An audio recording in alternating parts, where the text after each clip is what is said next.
നമസ്കാരം, മഹാത്മ ന്യൂസിലേക്ക് സ്വാഗതം. കോൺഗ്രസ് നേതാക്കൾ ചാനൽ പ്രേമികളായി മാറി. പാർട്ടി പ്രവർത്തനമല്ല, സാമ്പത്തിക പ്രവർത്തനമാണ് നേതാക്കൾ നടത്തുന്നത്. പുനഃസംഘടനയ്ക്കായി ഹൈക്കമാൻഡ് നടത്തിയ പഠനത്തിൽ പലരും പുറത്താക്കപ്പെടേണ്ടവർ.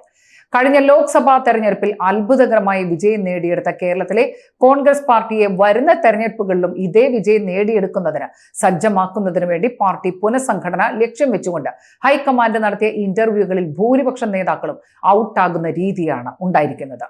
AICC നേതാക്കളായ PV മോഹനൻ, വിശ്വനാഥ പെരുമാൾ എന്നിവരുടെ നേതൃത്വത്തിൽ കേരളത്തിലെത്തിയ ഹൈക്കമാൻഡ് സംഘമാണ് നേതാക്കളെ പ്രത്യേകമായി കണ്ട് പ്രവർത്തന മികവ് പരിശോധന നടത്തിയത്.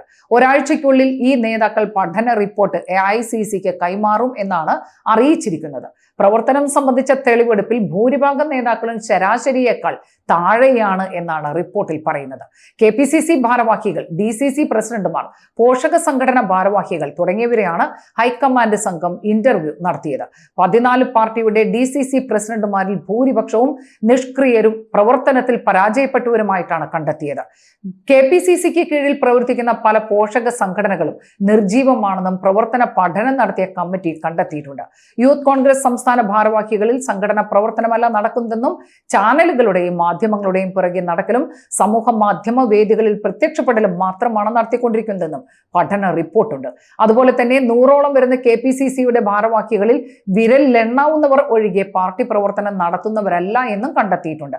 പാർട്ടിയുടെ ഭാരവാഹി യോഗങ്ങളിൽ പങ്കെടുക്കലല്ലാതെ ഇവർ മറ്റൊരു പ്രവർത്തനവും നടത്തുന്നില്ലെന്നും റിപ്പോർട്ടിൽ പരാമർശമുണ്ട്. യൂത്ത് കോൺഗ്രസിലെ പോഷക സംഘടനകളിലെ നേതൃനിരയിലുള്ളവർ നിയമസഭാ തെരഞ്ഞെടുപ്പിൽ സ്ഥാനാർത്ഥിത്വം എങ്ങനെ സംഘടിപ്പിക്കാം എന്ന് മാത്രം പ്രതീക്ഷിച്ചുകൊണ്ട് അതിനുള്ള തന്ത്രങ്ങൾ മാത്രം പയറ്റിക്കൊണ്ടിരിക്കുകയാണെന്ന് പഠന സംഘം കണ്ടെത്തിയിട്ടുണ്ട്.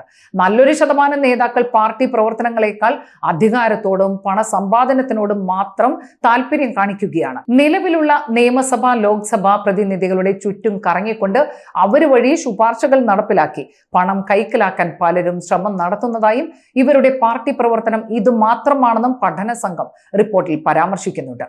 തിരുവനന്തപുരത്ത് ക്യാമ്പ് ചെയ്ത് ഹൈക്കമാൻഡ് പ്രതിനിധികൾ കേരളത്തിലെ വിവിധ തട്ടുകളിലുള്ള പാർട്ടി നേതാക്കളെ ഓരോരുത്തരെയായി കണ്ട് ചോദ്യങ്ങൾ ചോദിച്ചു. പ്രവർത്തന റിപ്പോർട്ട് ശേഖരിച്ചുമാണ് പഠന റിപ്പോർട്ട് തയ്യാറാക്കിയിരിക്കുന്നത്. കേരളത്തിൽ ഇപ്പോൾ കോൺഗ്രസ് പാർട്ടിയിൽ തെരഞ്ഞെടുപ്പിന് ശേഷമുള്ള പുതിയ ഉണർവ് നിലനിർത്തി പോകുന്നതിന് ഹൈക്കമാൻഡ് ആഗ്രഹിക്കുന്നുണ്ട്. കേരളത്തിലെ പാർട്ടി പുനഃസംഘടന ചർച്ച ചെയ്യാൻ തുടങ്ങിയിട്ട് 2 വർഷം കഴിഞ്ഞിരിക്കുന്നു. തദ്ദേശ സ്വയംഭരണ സ്ഥാപനങ്ങളിലേക്ക് 1 വർഷത്തിനകം തെരഞ്ഞെടുപ്പും 2 വർഷം കഴിയുമ്പോൾ നിയമസഭാ തെരഞ്ഞെടുപ്പും നടക്കും. ഈ തെരഞ്ഞെടുപ്പുകളിൽ നേട്ടം ഉണ്ടാക്കുന്നതിന് ലക്ഷ്യം വെച്ചുകൊണ്ട് സംസ്ഥാനത്ത് പാർട്ടിയെ പുനഃസംഘടിപ്പിക്കുക എന്നതാണ് ഹൈക്കമാൻഡ് ഉദ്ദേശിക്കുന്നത്. കേരളത്തിൽ പാർട്ടിക്കകത്ത് ഗ്രൂപ്പ് സമ്പ്രദായം നിലനിൽക്കുന്നതുകൊണ്ട് അതിന്റെ നേതാക്കൾ നടത്തുന്ന ഇടപെടലുകൾ ഒഴിവാക്കി പ്രവർത്തിക്കാൻ കഴിവും താല്പര്യവുമുള്ള നേതാക്കളെ കണ്ടെത്തി പുനഃസംഘടന നടത്തുക എന്നതാണ് ഉദ്ദേശിക്കുന്നത്. ഇപ്പോൾ നടത്തിയിട്ടുള്ള ഹൈക്കമാൻഡ് പഠന റിപ്പോർട്ടിന്റെ അടിസ്ഥാനത്തിൽ പുനഃസംഘടന നടന്നാൽ ഭൂരിഭാഗം ജില്ലാ പ്രസിഡന്റുമാരും സ്ഥാനത്ത് നിന്ന് ഒഴിവാക്കപ്പെടും. അതുപോലെ തന്നെ പോഷക സംഘടന ഭാരവാഹികൾക്കും സ്ഥാനചലനം ഉണ്ടാകും എന്ന കാര്യം ഉറപ്പു തന്നെയാണ്. എന്നാൽ മുൻകാല ചരിത്രങ്ങൾ പരിശോധിച്ചാൽ ഹൈക്കമാൻഡ് എത്ര ശക്തമായ നടപടിക്ക് തയ്യാറാകുന്നുവോ അതിനനുസരിച്ച് ഗ്രൂപ്പ് നേതാക്കളുടെ സമ്മർദ്ദവും ശക്തമാകും എന്ന കാര്യം ഉറപ്പാണ്. അതുകൊണ്ട് തന്നെ ഹൈക്കമാൻഡ് പ്രതീക്ഷിക്കുന്നത് പോലെ അത്ര എളുപ്പത്തിൽ കോൺഗ്രസ് പാർട്ടിയുടെ കേരള ഘടകത്തിൽ പുനഃസംഘടന പൂർത്തിയാക്കുക ബുദ്ധിമുട്ടായിരിക്കും. യാഥാർത്ഥ്യങ്ങൾ ഇതൊക്കെയാണെങ്കിലും പുനഃസംഘടനയിലൂടെ പുതിയ പദവി പ്രതീക്ഷിച്ചിരിക്കുന്ന നിരവധി നേതാക്കളുണ്ട്. യൂത്ത് കോൺഗ്രസ് KSU ഭാരവാഹികളുടെ തെരഞ്ഞെടുപ്പിന് ശേഷം പുറത്താക്കപ്പെട്ട യുവ നേതാക്കൾ സ്ഥാനമാനങ്ങൾക്കായി കാത്തിരിക്കാൻ തുടങ്ങിയിട്ട് വർഷങ്ങളേറെയായി. അതുപോലെ തന്നെ പുനഃസംഘടനാ ഘട്ടത്തിൽ പുറത്താക്കപ്പെട്ട പല KPCC നേതാക്കളും പുതിയ പദവിക്ക് വേണ്ടി കാത്തിരിക്കുന്നുണ്ട്. ഇവരെയൊക്കെ തൃപ്തിപ്പെടുത്താൻ പുതിയ ഹൈക്കമാൻഡ് ഇടപെടൽ കൊണ്ട് കഴിയുമോ എന്ന കാര്യത്തിൽ സംശയമേറെയാണ്.